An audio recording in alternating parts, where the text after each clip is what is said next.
Morning మన్నా కార్యక్రమంలోకి చేరి వచ్చిన ప్రియ సహోదరి సహోదరులందరికీ మరొకసారి మన రక్షకుడు ప్రభు అయిన యేసుక్రీస్తు నామంలో నా హృదయపూర్వక వందనాలు తెలియచేస్తూ ఉన్నాం.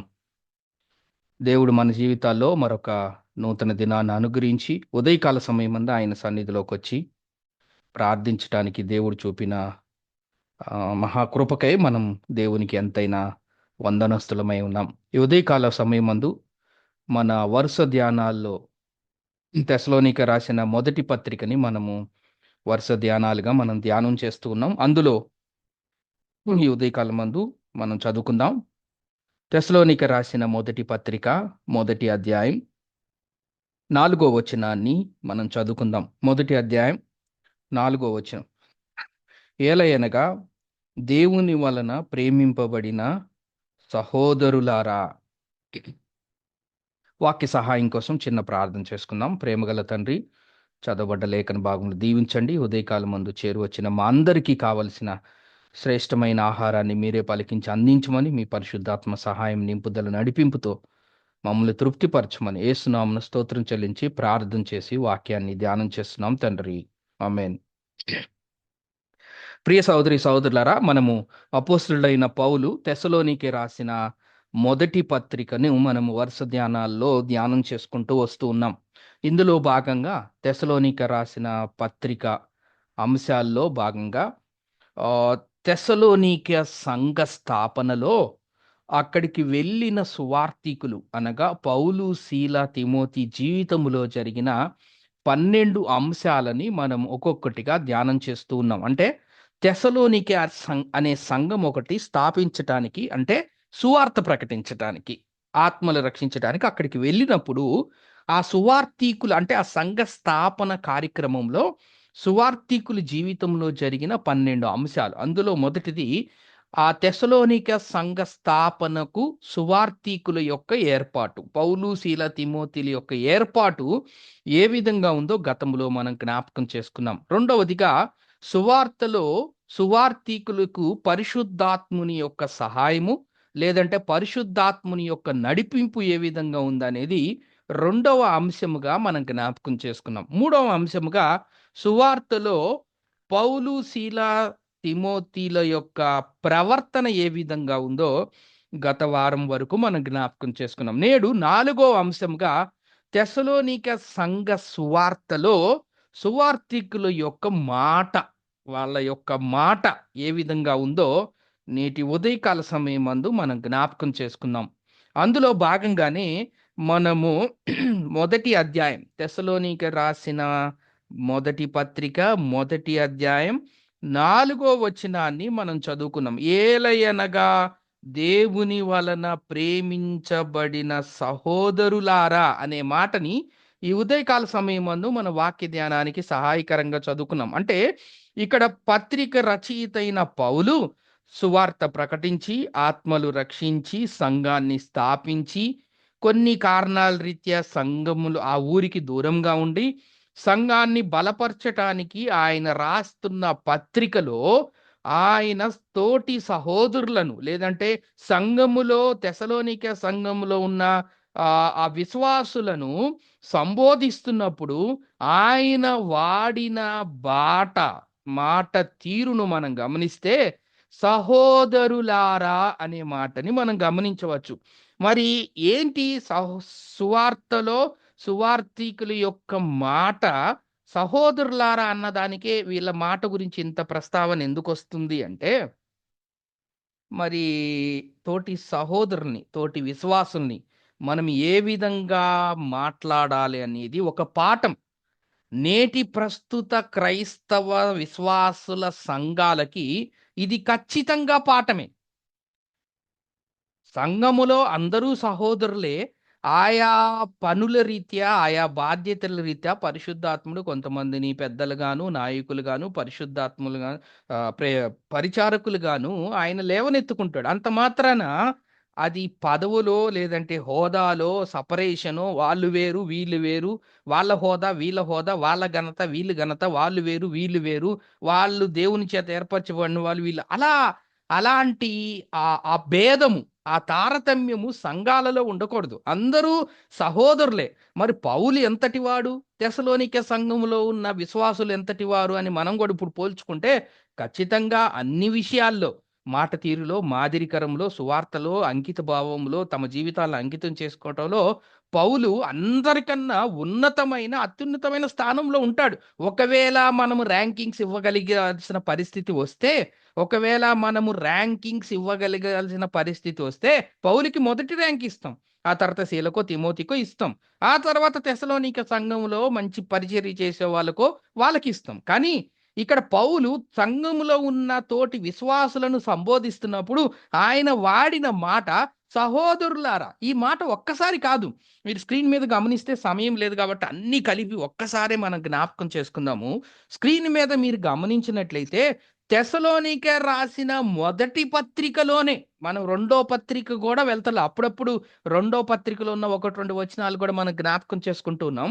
కానీ ఈ సువార్తలో తెస్సలోనిక సంఘ స్థాపనకు వెళ్ళినప్పుడు తెస్సలోనిక పట్టణములో సువార్త ప్రకటిస్తున్న పౌలు, సీల, తిమోతిల వాళ్ళ మాట తీరు గురించి మనం మాట్లాడుతున్న ఆ అంశములో తెస్సలోనిక రాసిన మొదటి పత్రికలోనే పత్రిక రచయిత అయిన పౌలు తోటి సంఘములో ఉన్న విశ్వాసులకు లేదంటే తెస్సలోనిక సంఘములో ఉన్న విశ్వాసులను ఉద్దేశించి ఆయన వాడుతున్న తీరు మీరు ఒకసారి స్క్రీన్ మీద గమనిస్తే సహోదరులారా, సహోదరులారా ఎన్నిసార్లు ఆయన వాడిన భాష ఇది నిజంగా ఒక ఒక అంశం, ఒక జ్ఞాపకం ఉంచుకోవాలి. అందరూ సహోదరులే.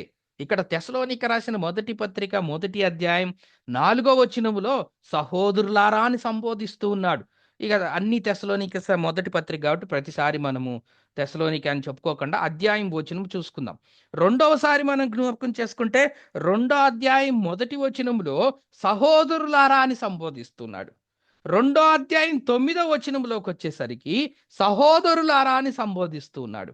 రెండో అధ్యాయం 14వ వచనంలోకొచ్చేసరికి సహోదరులారా అని పలు సంబోధిస్తూ ఉన్నాడు. నాలుగో అధ్యాయం 10వ వచనంలోకొచ్చేసరికి సహోదరులారా అనే మాటని, నాలుగో అధ్యాయం మొదటి వచనంలోకొచ్చేసరికి సహోదరులారా అని సంబోధిస్తూ ఉన్నారు. మూడో అధ్యాయం 7వ వచనంలోకొచ్చేసరికి సహోదరులారా అని సంబోధిస్తున్నాడు. రెండో అధ్యాయం 17వ వచనంలోకొచ్చేసరికి సహోదరులారా అంటే ఇక్కడ మనం జ్ఞాపకం చేసుకోవాల్సిన అంశము పౌలంతటి వాడే. పౌలు ఎన్ని సంఘాలు స్థాపించలేదు. సరే, పౌలు ఎన్ని పత్రికలు రాయలేదు. పౌలు ఎన్ని సంఘాలకి రాయలేదు.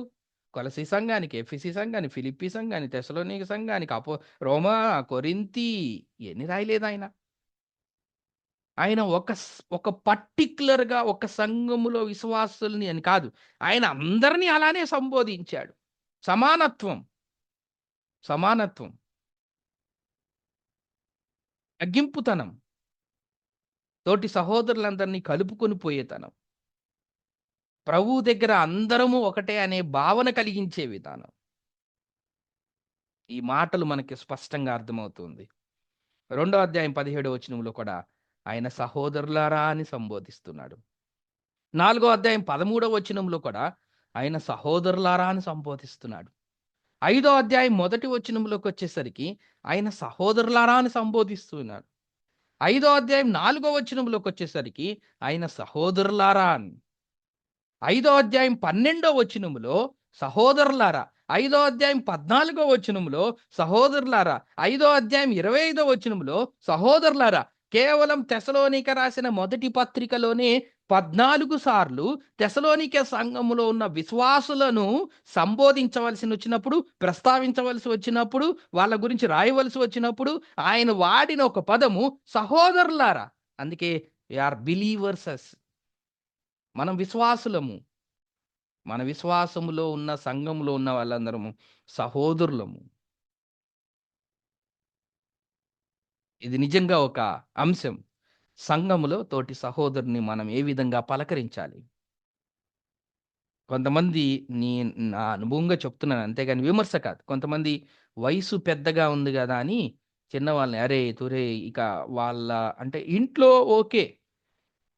ఆ వయసును బట్టి తాత కొడుకునో, తండ్రి కొడుకునో, తాత మనవణ్ణో, లేదంటే ఇట్లా కూతురునో ఇలా, లేదంటే బంధుత్వం లేకపోయినా వయసును బట్టి, ఆ పెద్దరికాన్ని బట్టి ఆ చిన్న వాళ్ళని అలా సంబోధిస్తున్నారంటే అది ఓకే. ఎందుకంటే ఆ బంధుత్వములో, ఆ రిలేషన్‌లో, ఆ వయసు తారతమ్యాల్లో అది ఓకే. కానీ సంఘంలోకి వచ్చినప్పుడు క్రీస్తు రక్తములో కడగబడిన ప్రతి విశ్వాసి సంఘముగా ఏర్పడినప్పుడు, అపోస్తలుడైన పౌలు కొరింథీయులకు రాసిన మొదటి పత్రిక మొదటి అధ్యాయం మొదటి వచనం ప్రకారము క్రీస్తు యేసు చేత పిలువబడి, క్రీస్తు ద్వారా పరిశుద్ధపరచబడి, ఏక జనాంగంగా ఏర్పరచబడి, పరిశుద్ధముగా ఉండుటకు పిలువబడిన వారే సంఘము. అందులో వయసు, తారతమ్యాలు, భేదాభిప్రాయాలు, హోదాలు, ఆర్థిక పరమైన, లోకపరమైన, ఉద్యోగపరమైన, ఇక వర్గపరమైన తారతమ్యాలనేది ఉండకూడదు. సంఘములో మనం చేర్చబడినప్పుడు అందరము పనిని బట్టి, పరిచర్యను బట్టి దేవుడు లేపుకున్న మనందరము సహోదరులం. ఇది చాలా గొప్ప పాఠం. తెస్సలోనికే రాసిన మొదటి పత్రికలో రచయిత వాడిన పదజాలము సహోదరులారా, సహోదరులైతే సహోదరీల్లారా. అంతే. ఆయన అందరినీ ఒక సమానత్వంగా, తెస్సలోనికే సంఘంలో కూడా పెద్దలుండొచ్చు. తెస్సలోనిక సంఘంలో కూడా కోశాధికారులు, పరిచారకులు ఉండుండొచ్చు. తెస్సలోనిక సంఘంలో కూడా సేవకులు ఉండుండొచ్చు. తెస్సలోనిక సంఘంలో కూడా నాయకులు ఉండుండొచ్చు. ఎందుకంటే వాళ్ళు అక్కడే మాత్రమే కాకుండా అకయాలోను, మాసిదోనియాలోను సువార్తను మ్రోగించారు. మ్రోగించారు అంటే విపరీతమైన సేవ చేశారు తెస్సలోనిక సంఘం. తెస్సలోనిక సంఘ స్థాపనలో సువార్థికుల యొక్క ప్రవర్తన గురించి మనం మాట్లాడుకుంటున్నాం కానీ, వన్స్ ఒక్కసారి తెస్సలోనిక సంఘము స్థాపించబడిన తర్వాత వాళ్ళలో ఉన్న గుడ్ క్వాలిటీస్, తెసలోనిక సంఘ విశ్వాసుల్లో ఉన్న శ్రేష్టమైన లక్షణాలలో వాళ్ళు సువార్తను మ్రోగించారు. ఎంతగా మ్రోగించారంటే తెసలోనిక పట్టణము సువార్త ప్రకటించేసి ఆ పక్కనే ఉన్న మాసిదోనియాకెళ్ళి అక్కడ సువార్త ప్రకటించి, ఆ పక్కనే ఉన్న అకయాకెళ్ళి అక్కడ కూడా సువార్త ప్రకటించారు. అంటే ఖచ్చితంగా తెసలోనిక సంఘములో నాయకులు, సువార్థికులు, సేవకులు, పెద్దలు, ఆత్మీయంగా ఉన్నత స్థితిలో ఉండిన వారు, ప్రభు కోసం సమర్పించుకున్నవారు, అంకితం చేసుకున్నవారు, ప్రభు పరిచర్యని విస్తరింపజేసిన వారు, ఆయన సువార్తను వెదజల్లిన వారు తెసలోనిక సంఘములో మాత్రమే కాకుండా చుట్టుప్రక్కల పరిసర ప్రాంతాల్లో కూడా తెసలోనిక సంఘము ద్వారా సువార్త ప్రకటించబడిందంటే ఖచ్చితంగా తెసలోనిక సంఘములో కూడా గొప్ప గొప్ప ఉన్నతమైన శ్రేష్టమైన లక్షణాలు కలిగిన విశ్వాసులు కూడా ఉండి ఉంటారు. లేకపోతే అంతగా పరిచర్య జరిగేది కాదు. ఏదో నామకార్థంగా, ఏదో రక్షింపబడి బాప్తీసం తీసుకొని సంఘ సహవాసంలో ఉండుంటే అది మ్రోగెను అనే మాట 8వ వచనంలో మనం గమనించవచ్చు. మ్రోగుట చాలా గొప్ప పదం. బైబిల్‌లో చాలా తక్కువ సార్లు సువార్త ప్రకటించినప్పుడు వాడిన ఆ మ్రోగుట అనే పదం వెరీ రేర్. చాలా తక్కువ సార్లు వాడారు. అది తెస్సలోనిక సంఘము సువార్త ప్రకటించిన ఆ ప్రకటనను ఉద్దేశించి భక్తుడైన పౌలు రాస్తున్న మాట, వాళ్ళు మ్రోగించారు, సువార్తను మ్రోగించారు. అంటే ఎంత గొప్ప గొప్ప నాయకులు, పెద్దలు, సువార్థికులు, బోధకులు, వాక్యోపదేశకులు, జ్ఞానం కలిగిన వారు ఉన్నారో మనకు అర్థమవుతుంది ఆ ఒక్క వాక్యం ద్వారా. కానీ వాళ్ళని, నార్మల్‌గా ఉండే విశ్వాసుల్ని, ఆరాధన చేసుకునే అందరినీ ఒకే భావముతో ఆయన మాడిన మాట సహోదరులారా.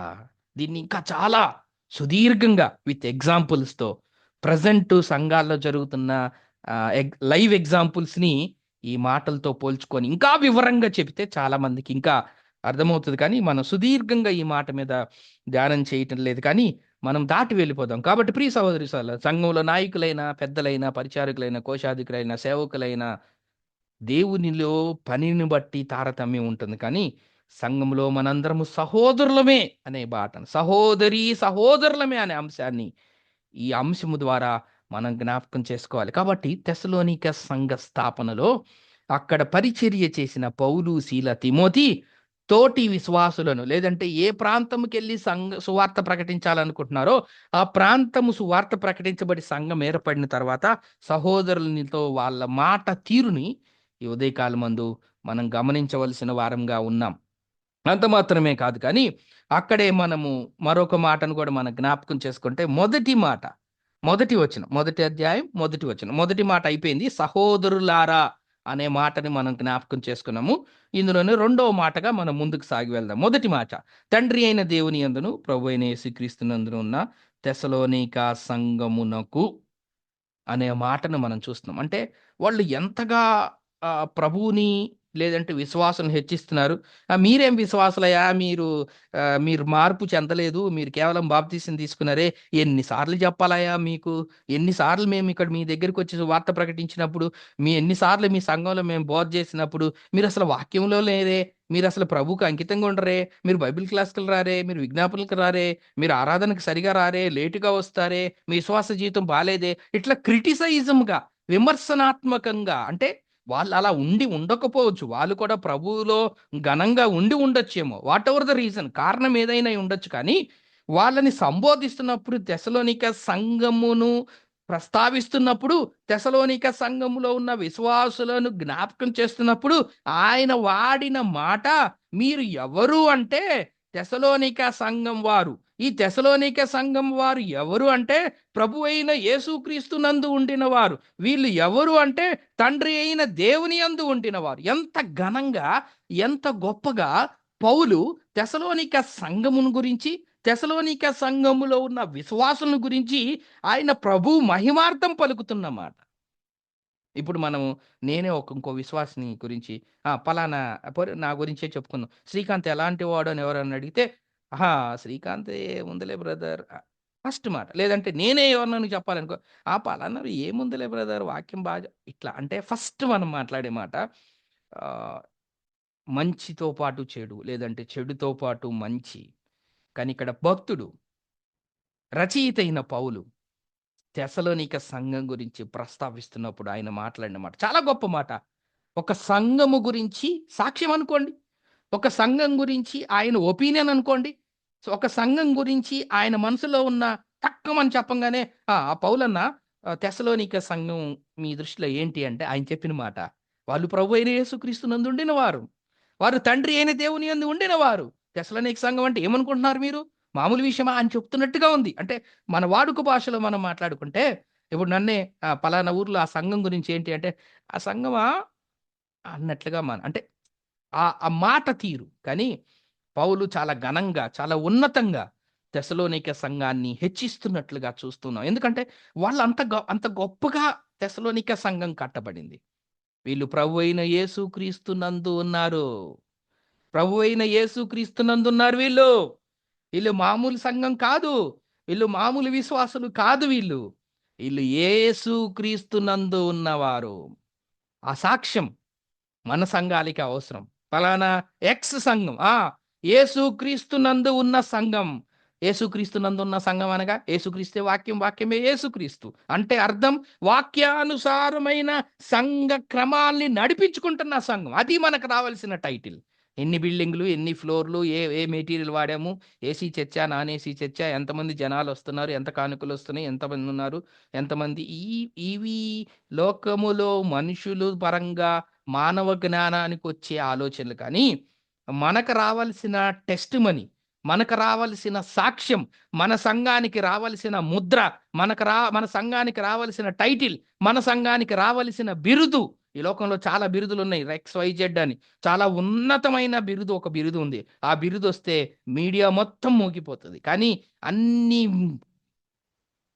గిఫ్ట్‌ల కన్నా, అన్ని బహుమతుల కన్నా, అన్ని అవార్డుల కన్నా, అన్ని రివార్డుల కన్నా, అన్ని పేర్ల కన్నా, అన్ని ప్రఖ్యాతుల కన్నా, మీడియాలో రావచ్చు, రాకపోవచ్చు. జనాలు చెప్పుకోవచ్చు, చెప్పుకోవచ్చు. కానీ పలానా సంఘము, యేసుక్రీస్తునందు ఉన్న సంఘం అనే సాక్ష్యం రాగలిగితే, దాన్ని మించిన గొప్ప బహుమతి, దాన్ని మించిన గొప్ప అవార్డు మరేది ఉండదు. తెస్సలోనిక సంఘానికి భక్తుడిస్తున్న ఒక బిరుదు, ఒక టైటిల్, ఒక బహుమానం, యేసుక్రీస్తునందు ఉన్న సంఘం.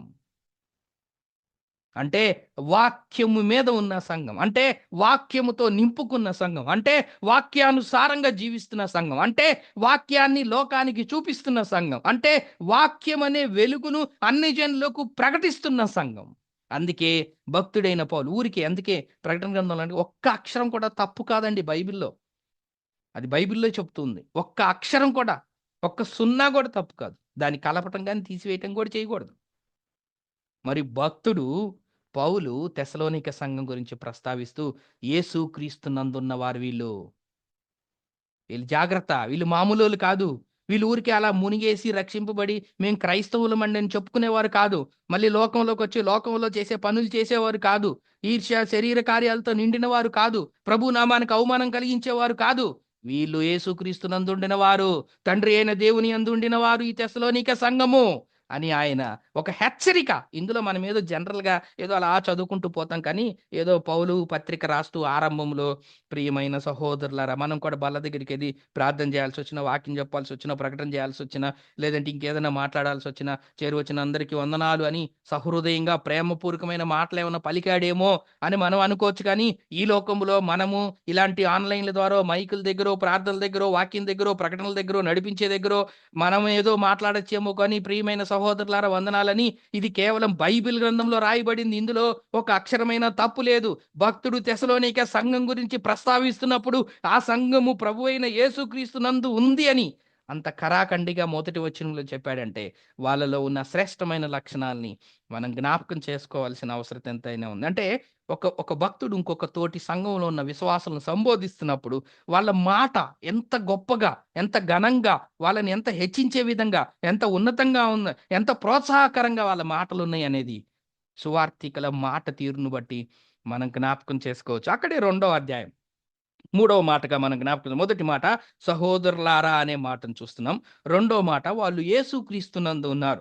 ప్రభు తండ్రి అయిన దేవుని యందును ప్రభు అయిన యేసుక్రీస్తునందు ఉన్న సంఘంగా మనం రెండో మాటని మనం జ్ఞాపకం చేసుకున్నాం. మూడవ మాటగా చూసుకున్నట్లయితే అక్కడే 2వ అధ్యాయం 5వ వచనం, మీరెరిగి ఉన్నట్టు, మీరెరిగి ఉన్నట్టు, మళ్ళీ ఇక్కడ కన్ఫర్మేషన్. మీకు తెలుసేమో అని అంటలా, మీరెరిగి ఉన్నట్టు, మేము ఇచ్చకపు మాటలైనను, మీరెరిగి ఉన్నట్టు ఆ మాటని అంటే మీకు తెలుసు, నా గురించి మీకు తెలుసు. నేనేదో కొత్తగా నేను మంచివాడిని, నేను చెడ్డవాడిని, నేను నల్లవాడిని, నేను ఎత్తుగలవాడిని, నేను లావు గలవాడిని, నేను పొట్టగలవాడిని, నేను ఫోటో పంపిస్తా, లేదంటే నేను మీరు ఎప్పుడు వచ్చినప్పుడు చూడండి, ఇవన్నీ చెప్పట్లా. నా గురించి మీకు మొత్తం తెలుసు. మీరు ఎరిగి ఉన్నట్టు మీకు తెలుసు. పౌలను నేను, శీలాని నేను, తిమోతి అని నేను, మీకు తెలుసు. మేము ఇచ్చకపు మాటలైనను, ధనాపేక్షను కప్పిపెట్టు వేషమునైనను ఎన్నడూ వినియోగింపలేదు. ఇందుకు ఎవరిని పెట్టాడు సాక్ష్యము? తోటి సహోదరుడా, ఆయనకు అనుకూలంగా మాట్లాడే వాళ్ళ ఇది ఎక్కువైపోయినాయి ఈ సంఘాలలో. ఒక గ్రూపిజాలు, ఒక వర్గము, ఈ వర్గము, ఒక మాట మనిషి మాట్లాడితే ఆయన అనుచరు వర్గాలు కిందుండి దాన్ని సమ్మతించటం, దాన్ని ఆమోదించటం, దాన్ని వత్తాసు పలకటం, దాన్ని బలపరచటం. అది వాక్యానుసారమా కాదా అనేది అనవసరం. నేను ఆయన వర్గం, నేను ఈయన వర్గం, నేను అపోలో వాడును, నేను పౌలు వాడును, నేను క్రీస్తు వాడును, నేను కేఫా వాడును, నేను ఆ వాడును, ఈ వాడును. కానీ పౌలు ఏం చేశాడు తెలుసా? ఏకంగా శీలకు సాక్ష్యం నాకు, మీరెరిగి ఉన్నట్టు మేము ఇచ్చకు మాటలైనను, ధనాపేక్షను కప్పిపెట్టు వేషమునైనను ఎన్నడూ వినియోగింపలేదు.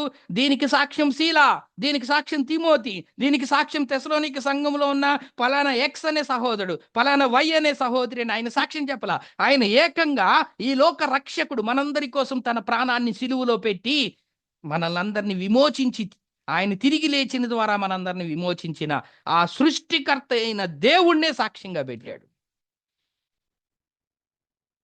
ఎంత గొప్ప సాక్ష్యం! సువార్తికుల యొక్క మాట ఇచ్చకపు మాటలు మాట్లాడిన వారు కాదు. ధనాపేక్షను గురించి మాట్లాడిన ఈ రోజున ఇంకా అంటే ఇంకా డీటెయిల్గా మనం మాట్లాడినా కూడా కొద్దిగా వెక్కసంగానే అనిపిస్తుంది. కొన్ని విషయాలు మనం దాటి వెళ్ళిపోవటమే ప్రయోజనకరం. ధనాపేక్ష, ధనం ధనం ధనం. సువార్తికులు, పెద్దలు, బాధ్యత కలిగిన వారు, విశ్వాసులు, పరిశుద్ధులు, ధనం నిన్ను పరలోకానికి తీసుకెళ్ళదు, ధనం ఒక పుల్ల తీసుకెళ్ళావు, ఆ పాటలు కూడా ఉంటాయి, ధనం ధనం ధనం ధనం అని. కానీ అదే విశ్వాసులు, అదే పరిశుద్ధులు, అదే సంఘాలు, అదే సేవకులు, అదే పెద్దలు సంఘంలోకి వచ్చి ధనం ధనం ధనం ధనం, ధనం కావాలి, వేషం, కప్పిపెట్టే స్వభావం. ఈ 3 మాటలు అక్కడ మనం గమనించాలి. 4 మాటలు వాస్తవంగా. ఇచ్చకపు మాటలు, ధనాపేక్ష, కప్పిపెట్టే స్వభావం, వేషము, అన్ని కలిపి సంబంధించిన ఆ పదాల్ని మనం గుర్తించటానికి, మనం జ్ఞాపకం ఉంచుకోవడానికి 4గా మనం డివైడ్ చేసుకుంటే, సువార్తికుల యొక్క మాట ఇచ్చకపు మాటలు కాదు.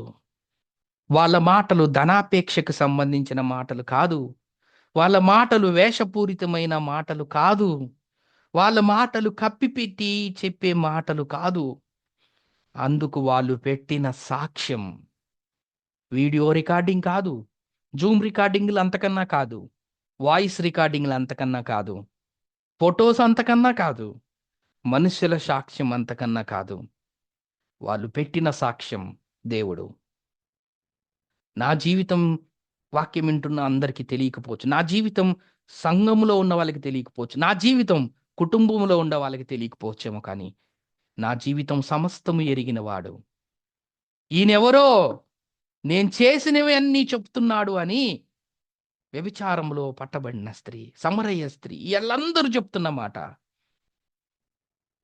నా జీవితాన్ని ఎరిగిన దేవుడు, మీ జీవితాలను ఎరిగిన దేవుడు, మనందరి జీవితాలు ఎరిగిన దేవుడు. ప్రజల దృష్టిలో మనం మంచివారమేమో, విశ్వాసుల దృష్టిలో మనం మంచివారమేమో, కుటుంబంలో మనం మంచివారమేమో, సంఘంలో మనం మంచివారమేమో, మన హృదయంలో ఒక తలంపు పుట్టకముందే ఎరిగిన దేవుడు. ఆయనే మనకి సాక్షి, మన ఆలోచనలకు సాక్షి, మన చూపులకు సాక్షి, మన మాటలకు సాక్షి, మన జీవితానికి సాక్షి, మన ప్రవర్తనకు సాక్షి, ప్రతిదానికి ఆయన సాక్షి. మీరెరిగి ఉన్నట్టు మేము ఇచ్చకపు మాటలైనను ధనాపేక్ష అయినను కప్పిపెట్టి అనే మాట. ఇచ్చకపు మాటలు అనే పదం మన గురించి మనం జ్ఞాపకం చేసుకుంటే, ఇచ్చకపు మాటలు అనేది ఒక చెడుకు సంబంధించిన నెగిటివ్ భావాన్ని కలిగించే భావన. ఇచ్చకపు అనగా అబద్ధము, లేదంటే నమ్మలేని మాటలు, లేదంటే వంచనకుతో కూడిన మాటల్ని ప్రస్తావించవలసి వచ్చినప్పుడు ఇచ్చకపు అనే మాట అంటే తెలుగు పదాలు కూడా కొన్నిసార్లు మనకి సరైన భావం మనకు అర్థం కావట్లేదు. అందుకే ఇచ్చకపు అంటే ఏంటో మనం జ్ఞాపకం చేసుకుంటూ ఉన్నాం. ఇచ్చకపు అంటే అబద్ధమైన మాటలు, ఇచ్చకపు అంటే నమ్మలేని మాటలు, ఇచ్చకపు అంటే వంచనాత్మ అంటే ఎదుటి వాళ్ళని హాని కలిగించే మాటలు. ఇక్కడ పౌలు, శీల, తిమోతి సువార్తలో అబద్ధమైన మాటలు పలికిన వారు కాదు, నమ్మలేని మాటలు పలికిన వారు కాదు, ఎదుటి వాళ్ళని వంచన చేసే మాటలు పలికిన వారు కాదు, అబద్ధపుతో కూడిన మాటలు పలికిన వారు కాదు.